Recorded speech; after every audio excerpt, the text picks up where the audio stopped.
Samuel's hands bled, raw from 3 hours of digging under the merciless Texas sun.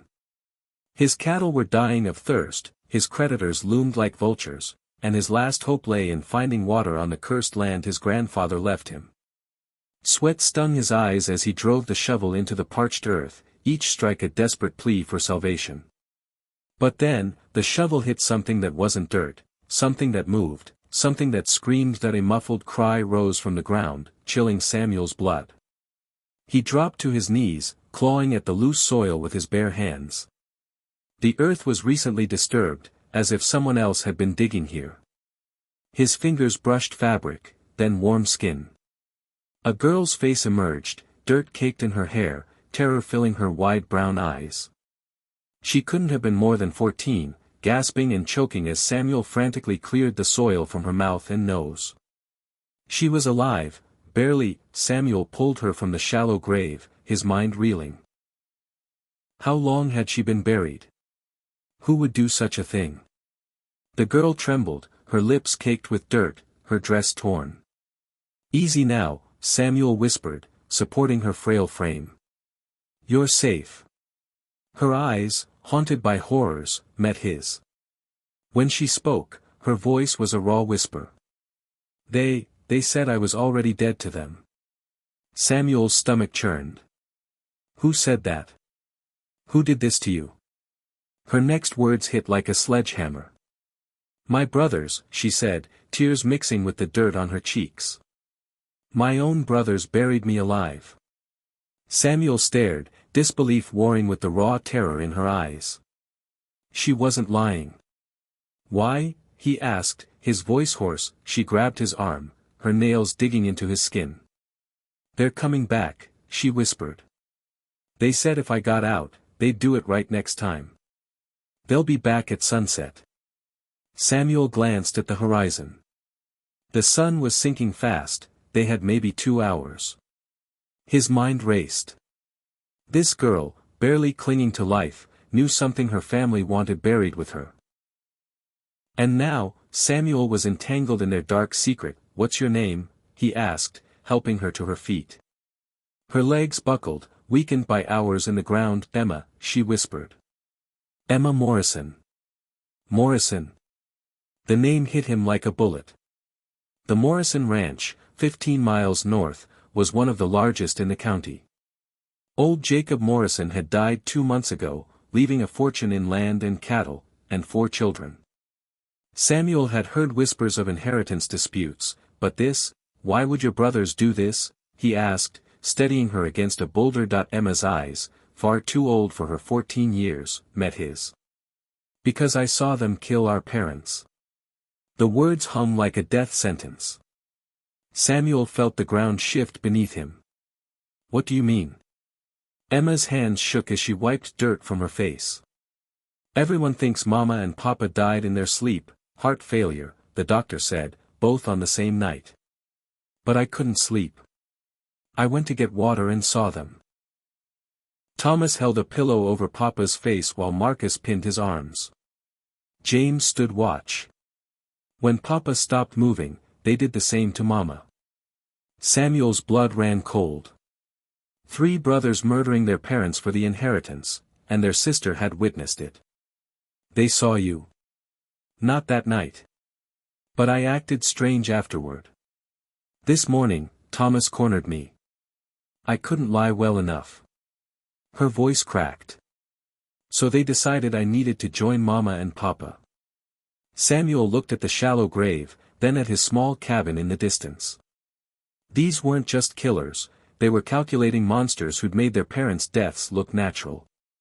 If he hadn't found Emma, no one would have known. We need to get you to the sheriff, Samuel said. Emma grabbed his arm, frantic. No. Sheriff Bradley is Thomas's friend. They drink together every Friday. He won't believe me. And if he tells them, she didn't finish, but Samuel understood. 3 wealthy ranchers against a girl with an impossible story. No one would take her side. Then we don't go to town, Samuel decided. You'll stay here until we figure this out. Emma's eyes sparked with hope, but it vanished as she pointed over his shoulder. It's too late, she whispered. They're here. 3 riders appeared on the horizon, their horses kicking up dust against the setting sun. The Morrison brothers were coming to finish what they started.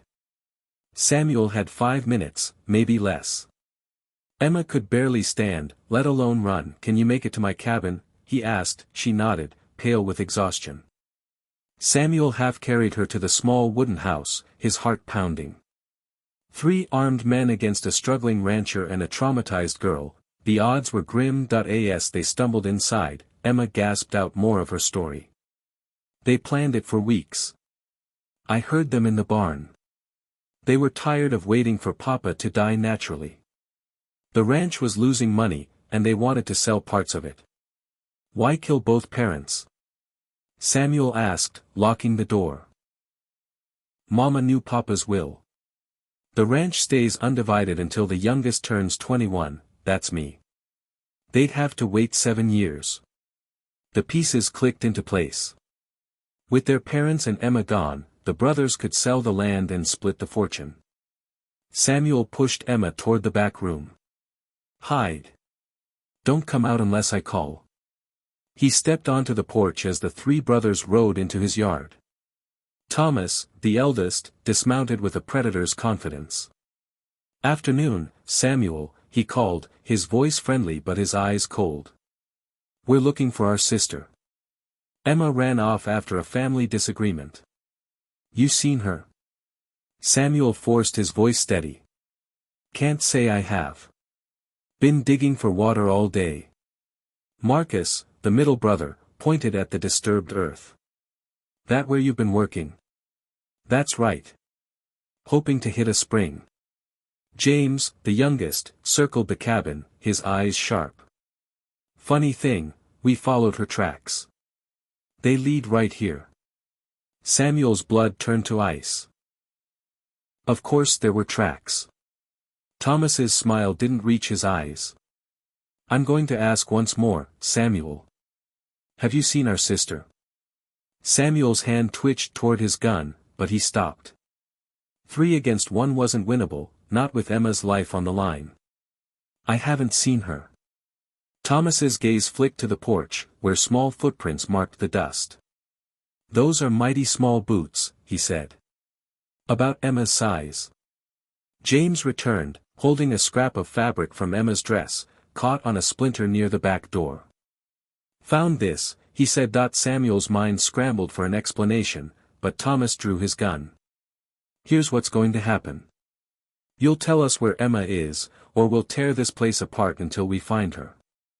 And if she's not here, he let the threat hang. From inside, a floorboard creaked. All 3 brothers heard it. Emma, Thomas called, his voice deceptively warm. Come out, sweetheart. We just want to talk. Samuel blocked the door. There's nobody in there. Then you won't mind if we look, Marcus said, shoving past that. That's when Emma stepped onto the porch, her face streaked with tears but her voice steady. Leave him alone. Your fight's with me. Thomas holstered his gun, playing the concerned brother. Emma, you had us worried sick. What are you doing out here? I'm telling the truth about what you did to Mama and Papa, she said defiantly. Thomas's face hardened.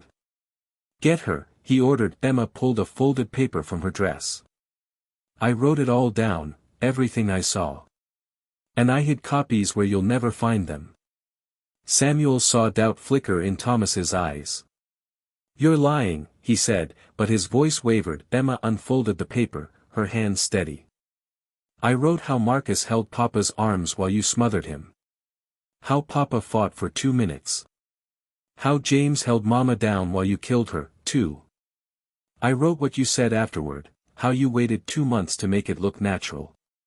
Marcus lunged for the paper, but Emma stepped back. Touch me, and everyone in 3 counties will know. Where are the copies? Thomas demanded. Safe, Emma said. If anything happens to me, they'll go to the territorial marshal in Austin. Samuel admired her bluff. She was selling it perfectly. But James, panicking, reached for his gun. We can't let her leave alive, he said. Put that away. Thomas snapped, but his eyes calculated. Samuel saw the plan forming: kill them both and make it look like an accident. Then, hoofbeats sounded in the distance, growing closer. Thomas's confidence faltered. "Expecting company?" he asked. "Might be," Samuel lied. "This is a main trail." 2 riders appeared, one of them Deputy Marshal Pete Crawford. Samuel's hope surged. Crawford dismounted, his badge glinting. "Everything all right here?" Thomas slipped back into his role. "Just a family matter, Deputy. Our sister wandered off after our parents' passing." Mr. Samuel sheltered her. Crawford's eyes lingered on Emma's dirty dress and frightened expression. "That true, miss?" Emma hesitated, then spoke. "I need to tell you something, about how my parents really died." Thomas interrupted. "She's upset, not thinking clearly, let her speak," Crawford ordered, his hand on his gun. Marcus, desperate, drew his weapon. Crawford was faster, his shot sending Marcus sprawling, clutching his shoulder.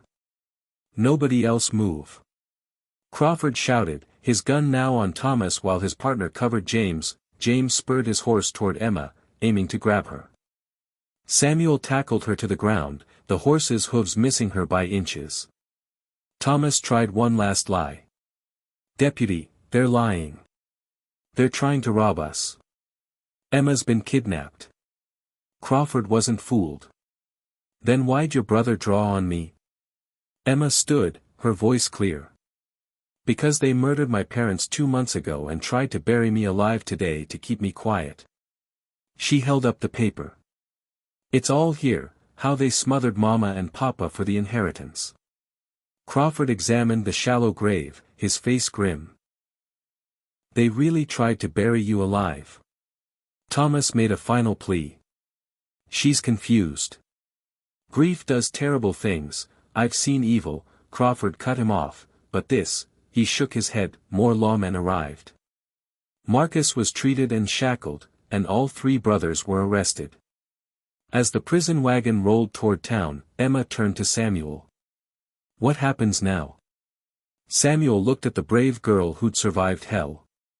"My ranch could use help. I've always wanted a daughter." Emma's eyes filled with tears of hope. "I'd like that." The Morrison Ranch would be sold to pay debts, leaving enough for Samuel to fix his land and give Emma the education she deserved. As they walked to the cabin, Samuel realized the day that began with despair had given him something priceless, a family, and Emma the justice her parents deserved.